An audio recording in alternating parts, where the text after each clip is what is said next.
ಮುರುಘೇಂದ್ರ ಶಿವಯೋಗಿಗಳು ಎಂಬತಕ್ಕಂಥವರು. ಅಪ್ಪನವರ ವಚನ, ಅಪ್ಪನವರ ಪುರಾಣ ಅಂತಂದ್ರೆ ತಲೆ ಮೇಲೆ ಹೊತ್ಕೊಂಡು ಕುಣಿಬೇಕು. ಯಾರು? ಅಥಣಿಯ ಮುರುಘೇಂದ್ರ ಶಿವಯೋಗಿಗಳು. ಈ ನಾಡಿನೊಳಗೆ ಇನ್ನೊಬ್ಬರು ಮಹಾತ್ಮರಾದರು. ಯಾರು? ಚಿತ್ತರಗಿಯ ವಿಜಯ ಮಹಾಂತ ಶಿವಯೋಗಿಗಳು. ಅಪ್ಪ ಯಾವಾಗಲೂ ಕೂಡ ನನ್ನ ಜೊತೆಯಲ್ಲೇ ಇರಲಿ ಅಂತ ತಿಳ್ಕೊಂಡು ಬೆನ್ನಿಗೆ ಯಾವಾಗಲೂ ಕೂಡ ಬಸವ ಪುರಾಣವನ್ನೇ ಕಟ್ಟಿಕೊಂಡು ಸಂಚಾರ ಮಾಡತಕ್ಕಂಥವರು ಇಲಕಲ್ಲದ ಚಿತ್ತರಗಿಯ ವಿಜಯ ಮಹಾಂತ ಶಿವಯೋಗಿಗಳು. ಆಂಧ್ರದಲ್ಲಿ ಹಾಲ್ವಿ ಅಂತ ಬರ್ತದೆ. ಕರ್ನೂಲ್ ಜಿಲ್ಲೆ, ಆದೋನಿ ತಾಲೂಕು. ಅಲ್ಲಿ ಮಹಾಂತ ಮಹಾಶಿವಯೋಗಿಗಳು ಅಂತ ಆದರು. ಸುಮಾರು ಒಂದು 130-140 ವರ್ಷದ ಹಿಂದಿನ ಮಾತು. ಒಂದು ದಿವಸ ಅಲ್ಲ, 2 ದಿವಸ ಅಲ್ಲ, 3 ವರ್ಷದ ಮೇಲೆ 6 ತಿಂಗಳು. ಈಗ ಹೆಂಗ ನೀವು ಬಸವ ಪುರಾಣ ನಡೆಸಕತ್ತೀರಿ, ಹಿಂಗ 3 ವರ್ಷದ ಮೇಲೆ 6 ತಿಂಗಳು ಬಸವ ಪುರಾಣ ನಡೆಸಿದ್ರು ಅವ್ರ ಅಜ್ಜಾರು. ನಿತ್ಯವೂ ಕೂಡ ದಾಸೋಹಕ್ಕೆ ಲಕ್ಷ ಜನ. ಬಸವ ಪುರಾಣ ಮುಗಿಯುದ ತಡ ಜಂಗಮರ ಪಂಕ್ತಿ ಇರ್ತಿತ್ತು. 1,00,000 ಜನ ಪ್ರಸಾದ ಮಾಡಕ್ಕೆ ಬರ್ತಿದ್ರು ಆಗಿನ ಕಾಲದೊಳಗ. ನಿತ್ಯವೂ ಕೂಡ ಏನಾದರೂ ಒಂದು ಸಿಹಿ ಪದಾರ್ಥ. ಆ ದಿವಸ ಹೋಳಿಗೆ ಮಾಡ್ಯಾರ. ಜಂಗಮರು ಸಾವಿರಾರು ಜನ ಹೆಚ್ಚಿಗೆ ಬಂದಾರ. ತುಪ್ಪ ನೀಡ್ತಕ್ಕಂಥ ಸಮಯದೊಳಗೆ ತುಪ್ಪ ಕಡಿಮೆ ಬಿತ್ತು. ವ್ಯವಸ್ಥಾಪಕರು ಬಂದು ಹೇಳ್ತಾರ, ಅಪ್ಪವರ ತುಪ್ಪ ಕಡಿಮೆ ಬಿದ್ದದ್ರಿ. ಆವಾಗ ಮಹಾಂತ ಶಿವಯೋಗಿಗಳಂತಾರ, ಇದು ಬಸವ ಪುರಾಣ. ಬಸವ ಪುರಾಣದೊಳಗೆ ಕಡಿಮೆ ಬಿತ್ತು ಅನ್ನೋದು ಬರಬ. ಮುಡಿದಂಗ ಹವಳ ಮಲ್ಲಿಗೆ ಮುಡಿದಂಗ ಕಲ್ಯಾಣ ಶರಣರ ನೆನೆಯೋ ಎಲೆ ಮನವೇ. ಮಲ್ಲಿಗೆ ಇರುವಾಗ ಮುಳ್ಳ್ಯಾಕ ಮುಡಿಯೂತಿ ಕಲ್ಯಾಣದಲ್ಲಿ ಬಸವಣ್ಣ. ಕಲ್ಯಾಣದಲ್ಲಿ ಬಸವಣ್ಣ ಇರುವಾಗ ಕಲ್ಲಿಗೇಕೆ ಕೈಯ ಮುಗಿಯೂತಿ. ಎಲ್ಲ ಬಲ್ಲಿದನಯ್ಯ ಕಲ್ಯಾಣ ಬಸವಯ್ಯ, ಚೆಲ್ಲಿದನು ತಂದು ಶಿವ ಬೆಳಕ. ಚೆಲ್ಲಿದನು ತಂದು ಶಿವ ಬೆಳಕ ನಾಡೊಳಗ, ಸ್ವಲ್ಲೆತ್ತಿ ಜಗವ ಹಾಡುವದ. ಒಬ್ಬ ಗರತಿ ಹಾಡ್ತಾಳ. ನಿಮ್ಮಂಥ ಒಬ್ಬ ಗರತಿ ಹಾಡ್ತಾಳ. ಶರಣರ ನೆನೆದರ ಸರಗೀಯ ಇಟ್ಟಂಗ ಹವಳ ಮಲ್ಲಿಗೆ ಮುಡಿದಂಗ ಕಲ್ಯಾಣ ಶರಣರ ನೆನೆಯೋ ಎಲೆ ಮನವೇ.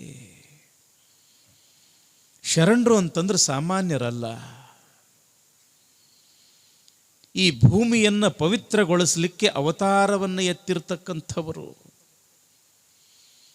ಮೈ ಮೇಲೆ ಅಂಥ ಇಂಥ ಆಭರಣಗಳನ್ನು ಏನು ಧರಿಸ್ಕೊಳ್ತೀಯವ? ಒಂದಿಷ್ಟು ಶರಣರ ನುಡಿಗಳನ್ನು ಕೇಳು, ಒಂದಿಷ್ಟು ಶರಣರ ನುಡಿಗಳನ್ನು ಹಾಡು. ಯಾಕ ಅಂತಂದ್ರೆ ಬೆಳ್ಳಿ ಬಂಗಾರದಿಂದ ಜನ್ಮ ಪವಿತ್ರ ಆಗುವುದಿಲ್ಲ, ಶರಣರ 4 ನುಡಿಗಳಿಂದ ಜನ್ಮ ಪವಿತ್ರ ಆಗ್ತದ. ಮಲ್ಲಿಗೆ ಇರುವಾಗ ಮುಳ್ಳ್ಯಾಕ ಮುಡಿಯೂತಿ, ಕಲ್ಯಾಣದಲ್ಲಿ ಬಸವಣ್ಣ ಇರುವಾಗ ಕಲ್ಲಿಗೇಕೆ ಕೈಯ ಮುಗಿಯುತಿ ಅಂತಾಳೆ ಗರತಿ. ಮನೆಯ ಹಿತ್ತಲಲ್ಲೇ ಅಪೂರ್ವವಾಗಿರ್ತಕ್ಕಂಥ ಪರಿಮಳ ಸೂಸ್ತಕ್ಕಂಥ ಮಲ್ಲಿಗೆಯ ಪುಷ್ಪಗಳು ರಾಶಿ ರಾಶಿಯಾಗಿ ತುಂಬಿರುವಾಗ ಯಾರಾದರೂ ಕೂಡ ತಲೆಯಲ್ಲಿ ಮುಳ್ಳು ಮುಡ್ಕೊಳ್ತಾರೇನು ಹುಚ್ಚಿ? ಹಂಗ ಆ ದೇವರು ಈ ದೇವರು ಅಂತೂ ಇಂತು ಅಂತ ತಿಳ್ಕೊಂಡು ಯಾಕೆ ತಲೆ ಕೆಡಿಸ್ಕೊಳ್ತೀಯವ್ವ? ಕಲ್ಯಾಣದೊಳಗ ಬಸವಣ್ಣ, ಬಸವಣ್ಣ ಅಂತಂದ್ರೆ ಸಾಕು ಶಾಂತಿ, ಬಸವಣ್ಣ ಅಂತಂದ್ರೆ ಸಾಕು ಸಮಾಧಾನ, ಬಸವಣ್ಣ ಅಂತಂದ್ರೆ ಸಾಕು ಸಮೃದ್ಧಿ, ಬಸವಣ್ಣ ಅಂತಂದ್ರೆ ಭಕ್ತಿ ಜ್ಞಾನ ವೈರಾಗ್ಯ, ಬಸವಣ್ಣ ಅಂತಂದ್ರೆ ಕಾಯಕ ದಾಸೋಹ ಸಮಾನತೆ ಶಿವಾನುಭವ. ಭಕ್ತಿಯನ್ನ ಅರಿತು ಆಚರಿಸಬೇಕು ತಂಗಿ. ಅದಕ್ಕೆ ಬಸವಣ್ಣನ ಬಗ್ಗೆ ಒಂದು 4 ವಿಚಾರಗಳನ್ನು ತಿಳ್ಕೋ, ದೇವರು ಅಂದ್ರೆ ಏನು ಅನ್ನೋದು ಅರ್ಥ ನಿನಗಾಗ್ತದ ಅಂತಳ ಒಬ್ಬ ಗರತಿ. ಎಲ್ಲ ಬಲ್ಲಿದನಯ್ಯ ಕಲ್ಯಾಣ ಬಸವಯ್ಯ, ಚೆಲ್ಲಿದನು ತಂದು ಶಿವ ಬೆಳಕ ನಾಡೊಳಗ, ಸೊಲ್ಲೆತ್ತಿ ಜಗವ ಹಾಡುವದ. ಈ ಭೂಮಿ ಮ್ಯಾಲ ಏನಾದರೂ ಕೂಡ ಬೆಳಕ ಚೆಲ್ಯದ ಅಂತಂದ್ರ ಅದು ಕಲ್ಯಾಣದ ಬಸವಣ್ಣ. ಬಸವಣ್ಣ ಬರುವುದಕ್ಕಿಂತ ಮುಂಚೆ ಬೆಳಕು ಇತ್ತು, ಇಲ್ಲ ಅಂತಲ್ಲ. ಅದು ಸೂರ್ಯ ಚಂದ್ರರ ಬೆಳಕಿತ್ತು. ಆದ್ರ ಅರಿವಿನ ಬೆಳಕು ಈ ಪ್ರಪಂಚಕ್ಕೆ ಕೊಟ್ಟವನು ಬಸವಣ್ಣ. ಭಾರತದ ಸಂವಿಧಾನ ಶಿಲ್ಪಿ ಡಾಕ್ಟರ್ ಬಾಬಾ ಸಾಹೇಬ್ ಅಂಬೇಡ್ಕರ್ ಅವರು ತಮ್ಮ ಕೊನೆಯ ದಿನಗಳಲ್ಲಿ ಒಂದು ಮಾತನ್ನ ಬರೀತಾರೆ. ಬಸವಾದಿ ಶಿವಶರಣರ ಸಾಹಿತ್ಯ ಸ್ವಲ್ಪ ದಿನಗಳ ಪೂರ್ವದಲ್ಲಿ ನನಗೆ ಸಿಕ್ಕಿದ್ದೇ ಆದರೆ ನಾನು ಬಸವಣ್ಣನ ಧರ್ಮವನ್ನು ನಾನು ಸ್ವೀಕಾರ ಮಾಡ್ತಿದ್ದೆ ಅಂತ ಅಂಬೇಡ್ಕರ್ ಅವರು ಬರೀತಾರೆ. ಅಂದ ಬಳಿಕ ಎಂಥವನಿರಬೇಕು ಬಸವಣ್ಣ. ರಾಷ್ಟ್ರಕವಿ ಕುವೆಂಪು ಅವರು ಹೇಳ್ತಾರೆ, ಕಾರ್ತಿಕದ ಕತ್ತಲಲ್ಲಿ ಆಕಾಶ ದೀಪವಾಗಿ ನೀ ಬಂದೆ, ಬಟ್ಟೆಗೆಟ್ಟವರಿಗೊಂದು ದೊಂದಿ ದಿಕ್ಕಾಗಿ. ಕಾರ್ತಿಕದ ಕತ್ತಲೆ ಅಂತಂದ್ರ ಅದು ಕಾರ್ಗತ್ತಲೆ. ಅದು ಯಾವಾಗಲೂ ನೋಡಿ, ದೀಪೋತ್ಸವ ಯಾವಾಗ ನಾವು ಆಚರಣೆ ಮಾಡ್ತೀವಿ? ಕಾರ್ತಿಕದಲ್ಲೇ ನಾವು ಆಚರಣೆ ಮಾಡ್ತೀವಿ. ಯಾಕಂತಂದ್ರ ಅದು ಗಾಢವಾಗಿರ್ತಕ್ಕಂಥ ಕತ್ತಲೆ. ಈ ಜಗತ್ತಿನೊಳಗ ಅಜ್ಞಾನ ಎಂಬತಕ್ಕಂಥ ಗಾಢವಾಗಿರ್ತಕ್ಕಂಥ ಕತ್ತಲೆ ಇತ್ತು.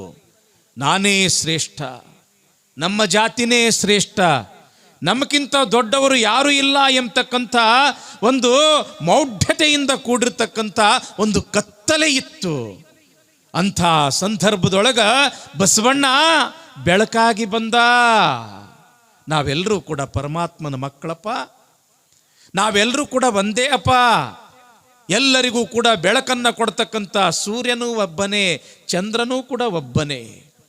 ಎಲ್ಲ ಜಾತಿ ಧರ್ಮದವರನ್ನು ಎತ್ತಿ ಹಿಡಿತಕ್ಕಂಥ ಈ ಭೂತಾಯಿಯೂ ಕೂಡ ಒಬ್ಬಳೇ.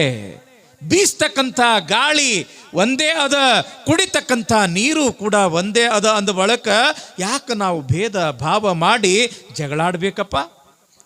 ನಾವೆಲ್ಲರೂ ಕೂಡ ಆ ಶಿವನ ಮಕ್ಕಳು.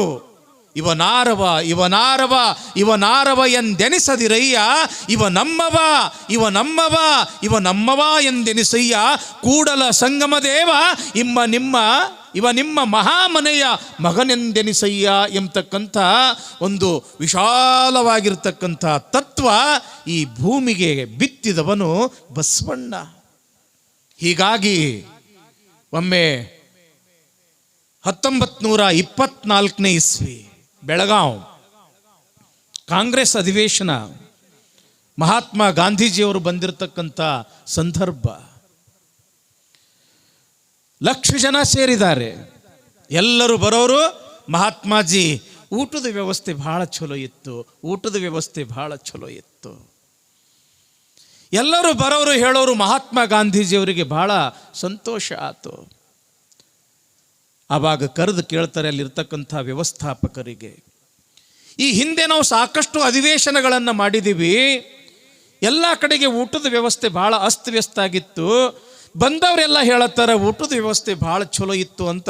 ಆ ವ್ಯವಸ್ಥೆ ಮಾಡಿದವರು ಯಾರು? ಅಲ್ಲಿರ್ತಕ್ಕಂಥವ್ರು ಹೇಳ್ತಾರೆ, ಹರ್ಡೇಕರ್ ಮಂಜಪ್ಪನವರು, ಕರ್ನಾಟಕದ ಗಾಂಧಿ ಎಂದೇ ಖ್ಯಾತರಾಗಿರ್ತಕ್ಕಂಥ ಹರ್ಡೇಕರ್ ಮಂಜಪ್ಪನವರು. ಹಾಗಾದ್ರೆ ಆ ಹರ್ಡೇಕರ್ ಮಂಜಪ್ಪನವರನ್ನ ಕರೆಸ್ರಿ ಅಂತ ತಿಳ್ಕೊಂಡು ಮಹಾತ್ಮ ಗಾಂಧೀಜಿಯವರು ಕರೆಸ್ತಾರೆ. ಕೇಳ್ತಾರೆ, ಏನು ಹರ್ಡೇಕರ್ ಮಂಜಪ್ಪನವರೇ, ಇಲ್ಲಿ ಊಟದ ವ್ಯವಸ್ಥೆ ಲಕ್ಷ ಜನರಿಗೆ ಬಹಳ ಅದ್ಭುತವಾಗಿ ಮಾಡಿದ್ದೀರಲ್ಲ, ಇದು ನೀವು ಹೆಂಗೆ ಮಾಡಿದ್ದೀರಿ? ಯಾರು ಇದಕ್ಕೆಲ್ಲ ನಿಮಗೆ ಪ್ರೇರಣೆ ಅಂದಾಗ ಹರ್ಡೇಕರ್ ಮಂಜಪ್ಪನವರಂತಾರೆ, ಈ ದಾಸೋಹದ ವ್ಯವಸ್ಥೆಯನ್ನು ನಾನು ಅಚ್ಚುಕಟ್ಟು ಮಾಡಲಿಕ್ಕೆ ಯಾರು ಪ್ರೇರಣೆ ಅಂತಂದರೆ ವಿಶ್ವಗುರು ಆಗಿರ್ತಕ್ಕಂಥ ಬಸವಣ್ಣನವರು ಪ್ರೇರಣೆ. ಅವರ ದಾಸೋಹ ತತ್ವ ನಮಗೆ ಪ್ರೇರಣೆ, ಅವರ ಕಾಯಕ ತತ್ವ ನಮಗೆ ಪ್ರೇರಣೆ, ಅವರ ಸಮಾನತೆಯ ತತ್ವ ನಮಗೆ ಪ್ರೇರಣೆ ಅಂದಾಗ, ಹಾಗಾದರೆ ಈ ಮಹಾತ್ಮ ಬಸವೇಶ್ವರರು ಯಾರು ಅಂತ ತಿಳ್ಕೊಂಡು ಮಹಾತ್ಮ ಗಾಂಧೀಜಿಯವರು ಹರ್ಡೇಕರ್ ಮಂಜಪ್ಪನವರಿಗೆ ಕೇಳಿದಾಗ, ಹರ್ಡೇಕರ್ ಮಂಜಪ್ಪನವರು ಸಂಕ್ಷಿಪ್ತವಾಗಿ ಬಸವಣ್ಣವ್ರ ಬಗ್ಗೆ ಹೇಳ್ತಾರಂತ. ಬಹಳ ಶ್ರದ್ಧೆಯಿಂದ ಮನ ಮುಟ್ಟಿ ಬಸವಣ್ಣವರ ಬಗ್ಗೆ ಕೇಳಿರ್ತಕ್ಕಂಥ ಗಾಂಧೀಜಿಯವರು ಬಸವಣ್ಣವರ ಬಗ್ಗೆ ಒಂದೆರಡು ಮಾತುಗಳನ್ನು ಹೇಳ್ತಾರೆ. ಬಸವಣ್ಣನವರು ಇಷ್ಟು ದೊಡ್ಡ ವ್ಯಕ್ತಿ ಅನ್ನೋದು ನನಗೆ ಗೊತ್ತಿರಲಿಲ್ಲ. ಬಸವಣ್ಣನವರ ತತ್ವ ಆದರ್ಶಗಳು ಇಂಥವು ಅನ್ನೋದು ನನಗೆ ಗೊತ್ತಿರಲಿಲ್ಲ. ಬಸವಣ್ಣನವರ ತತ್ವದ ಬಗ್ಗೆ, ಆದರ್ಶಗಳ ಬಗ್ಗೆ ತಿಳಿದು ನನಗೆ ಬಹಳ ಸಂತೋಷ ಆತು. ಯಾರು ಈ ಬಸವಣ್ಣನವರ ತತ್ವ ಆದರ್ಶಗಳ ಬಗ್ಗೆ ನಡೀತಾರೆ, ಈ ಜಗತ್ತು ಯಾವಾಗ ಈ ಬಸವ ತತ್ವಗಳನ್ನು ಅಳವಡಿಸಿಕೊಳ್ತದೆ, ಆವಾಗ ಈ ಜಗತ್ತೇ ಒಂದು ನಂದನವನ ಆಗ್ತದೆ, ಇದೇ ಸ್ವರ್ಗ ಆಗ್ತದೆ ಅಂತಾರೆ ಮಹಾತ್ಮ ಗಾಂಧೀಜಿಯವರು 1924ನೇ ಇಸ್ವಿಯಲ್ಲಿ. ಬಸವಣ್ಣ ಅಂತಂದ್ರೆ ಅದೊಂದು ಬೆಳಕು. ಇವತ್ತು ಏನು ಜಗತ್ತಿನಲ್ಲಿ ಅನೇಕ ಜನ ಮಹಾತ್ಮರೆಲ್ಲ ಆಗಿ ಹೋಗಿದಾರಲ್ಲ, ಏನದು ಬಸವಣ್ಣ ಅಂತಂದ್ರೆ ಎಷ್ಟು ಪ್ರೀತಿ ಅವರಿಗೆ. ಲಿಂಗೈಕ್ಯ ಶಿವಲಿಂಗ ಮಹಾಸ್ವಾಮಿಗಳವರಿಗೆ ಎಷ್ಟು ಪ್ರೀತಿ ಬಸವಣ್ಣ ಅಂತಂದ್ರೆ.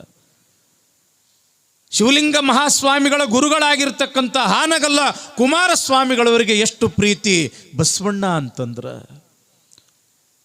ಆ ಕುಮಾರಸ್ವಾಮಿಗಳ ಒಂದು ಹೆಚ್ಚಿನ ಸಂಪರ್ಕದಲ್ಲಿ ಇರ್ತಕ್ಕಂಥ ಅಥಣಿಯ ಮುರುಘೇಂದ್ರ ಶಿವಯೋಗಿಗಳು ಎಂಬತಕ್ಕಂಥವರು. ಅಪ್ಪನವರ ವಚನ, ಅಪ್ಪನವರ ಪುರಾಣ ಅಂತಂದ್ರೆ ತಲೆ ಮೇಲೆ ಹೊತ್ಕೊಂಡು ಕುಣಿಬೇಕು. ಯಾರು? ಅಥಣಿಯ ಮುರುಘೇಂದ್ರ ಶಿವಯೋಗಿಗಳು. ಈ ನಾಡಿನೊಳಗೆ ಇನ್ನೊಬ್ಬರು ಮಹಾತ್ಮರಾದರು. ಯಾರು? ಚಿತ್ತರಗಿಯ ವಿಜಯ ಮಹಾಂತ ಶಿವಯೋಗಿಗಳು. ಅಪ್ಪ ಯಾವಾಗಲೂ ಕೂಡ ನನ್ನ ಜೊತೆಯಲ್ಲೇ ಇರಲಿ ಅಂತ ತಿಳ್ಕೊಂಡು ಬೆನ್ನಿಗೆ ಯಾವಾಗಲೂ ಕೂಡ ಬಸವ ಪುರಾಣವನ್ನೇ ಕಟ್ಟಿಕೊಂಡು ಸಂಚಾರ ಮಾಡತಕ್ಕಂಥವರು ಇಲಕಲ್ಲದ ಚಿತ್ತರಗಿಯ ವಿಜಯ ಮಹಾಂತ ಶಿವಯೋಗಿಗಳು. ಆಂಧ್ರದಲ್ಲಿ ಹಾಲ್ವಿ ಅಂತ ಬರ್ತದೆ, ಕರ್ನೂಲ್ ಜಿಲ್ಲೆ ಆದೋನಿ ತಾಲೂಕು. ಅಲ್ಲಿ ಮಹಾಂತ ಮಹಾಶಿವಯೋಗಿಗಳು ಅಂತ ಆದರು. ಸುಮಾರು ಒಂದು 130-140 ವರ್ಷದ ಹಿಂದಿನ ಮಾತು.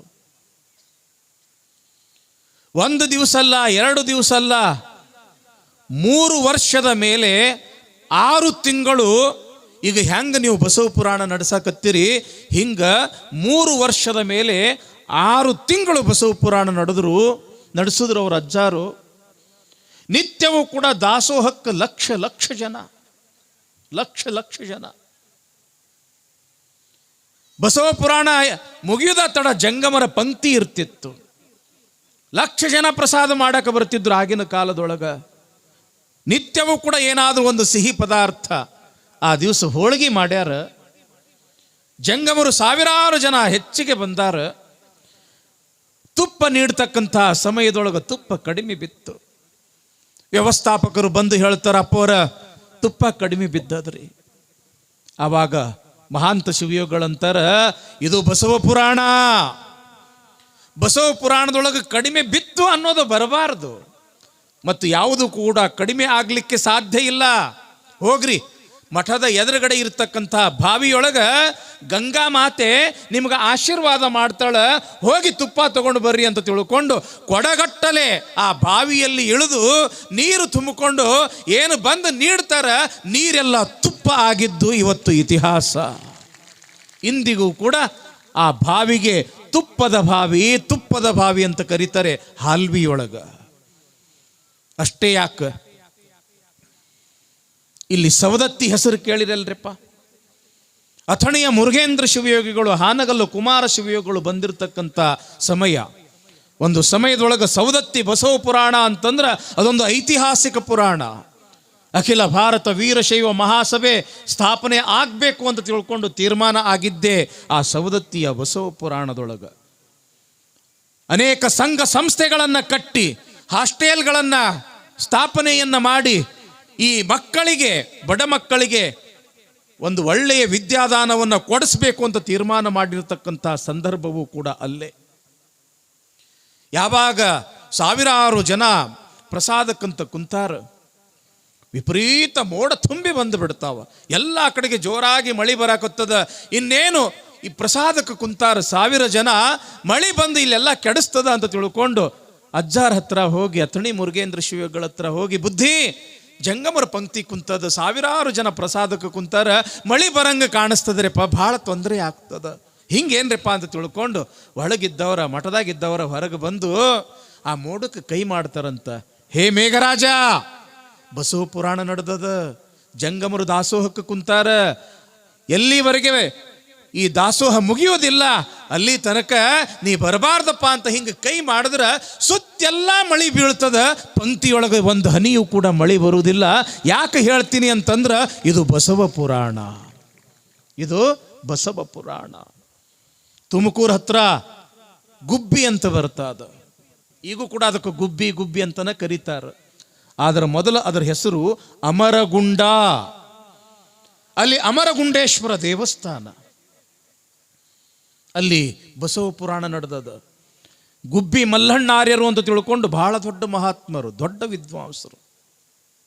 ಪುರಾಣ ನಡೆದದ 3 ತಿಂಗಳ ಬಸವ ಪುರಾಣ. ಆ ಗುಡಿ ಎದುರುಗಡೆ ಒಂದು ಕಟ್ಟಿ, ಆ ಒಂದು ಶಿಲಾಮಂಟಪ, ಅದು ಎಡಕ ಬಲಕ ಕಲ್ಲಿನ ಒಂದು ಮಡಗಿ ಅದು. ಅಲ್ಲಿ ಬಸವ ಪುರಾಣ ಶುರು ಆತು ಅಂತಂದ್ರೆ ಸಾಕು, 2 ಗುಬ್ಬಿ ಬರ್ತಿದ್ದು, ಆ ಕಂಬದ ಏನು ಬದುವು ಇತ್ತಲ್ಲ, ಆ ಬದುವು ಮೇಲೆ ಕುಂಡಿರುತ್ತಿದ್ದು, ಬಸವ ಪುರಾಣ ಕೇಳ್ತಿತ್ತು. ಬಸವ ಪುರಾಣ ಮುಗಿದು ಕೊಳ್ಳೇನೆ ಬುರ್ರಂತ ಹಾರು ಹೋಗ್ತಿದ್ದು. ಹಿಂಗೆ ದಿವಸ ಅಲ್ಲ, 2 ದಿವಸ ಅಲ್ಲ, 3 ತಿಂಗಳು ಬಸವ ಪುರಾಣ ಕೇಳು ಗುಬ್ಬಿಗಳು. ಯಾವಾಗ ಬಸವ ಪುರಾಣ ಮುಗೀತು ಅಂತ ತಿಳ್ಕೊಂಡು ಮಂಗಳಾರತಿ ಹಾಡಿದ್ರು, ಆವಾಗ ಆ ಗುಬ್ಬಿಗಳು ಬಸವ ಪುರಾಣ ಕೇಳಿ ನಮ್ಮ ಜನ್ಮ ಸಾರ್ಥಕ ಆತು, ಇಷ್ಟೊಂದು ಒಳ್ಳೆಯ ನುಡಿಗಳನ್ನು ಕೇಳಿ ಕೇಳಿ ಕೇಳಿ ನಾವು ಧನ್ಯರಾದ್ವಿ. ಇಷ್ಟು ಒಳ್ಳೆಯ ನುಡಿ ಕೇಳಿದ ನಂತರ ಈ ಪ್ರಪಂಚದ ಯಾವ ಕೆಟ್ಟ ನುಡಿಗಳು ಸಹಿತನ ಈ ಕೇಳಬಾರ್ದು ಅಂತ ತಿಳ್ಕೊಂಡು ಆಗಿಂದಾಗ್ಲೇನೆ ಮೇಲಿಂದ ಧಪ್ ಅಂತ ಬಿದ್ದು ಪ್ರಾಣ ಬಿಟ್ಟು ಅಂತ ಅಂದಿನಿಂದ ಆ ಊರಿಗೆ ಗುಬ್ಬಿ ಅಂತ ಹೆಸರು ಬಂತು. ಯಾಕೆ ಈ ಮಾತನ್ನು ಹೇಳಕತ್ತೀನಿ ಅಂತಂದ್ರೆ ಇದು ಬಸವ ಪುರಾಣ.